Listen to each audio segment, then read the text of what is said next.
mica més llarg, perquè pensem que el projecte en si... Representar el musical de Gris en català amb música i veu en directe. Aquest és el pròxim projecte que pretén dur a terme l'Aula de Teatre de Vandellòs. Per això, aquest dissabte a la nit es va realitzar una reunió informativa per tal de sondejar el terreny i estudiar les possibilitats de realitzar aquesta obra. La reunió, segons l'Aula de Teatre, va ser un èxit, ja que va comptar amb unes 15 persones que es van mostrar interessades en el projecte. Han fet una reunió per comprovar si hi havia possibilitats de fer el muntatge de Gris en català. Ha sigut força interessant, han vingut unes 15 persones molt interessades a portar endavant el projecte. L'únic que hem notat a faltar potser una mica ens falten una mica persones joves i des d'aquí potser faig una crida per a veure si s'animen més nois.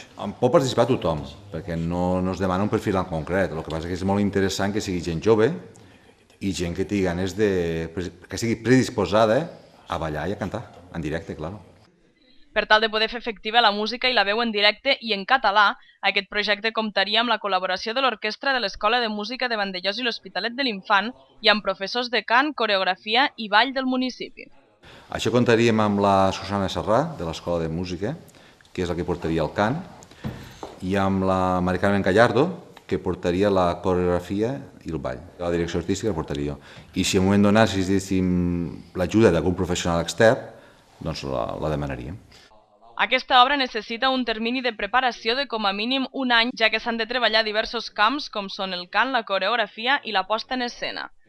L'obra està previst estrenar-se dins d'aquest termini, tant al pavelló de Vandellòs com al nou Teatre Auditori de l'Hospitalet de l'Infant. Una mica més llarg, una mica més curs. Hi ha, per exemple,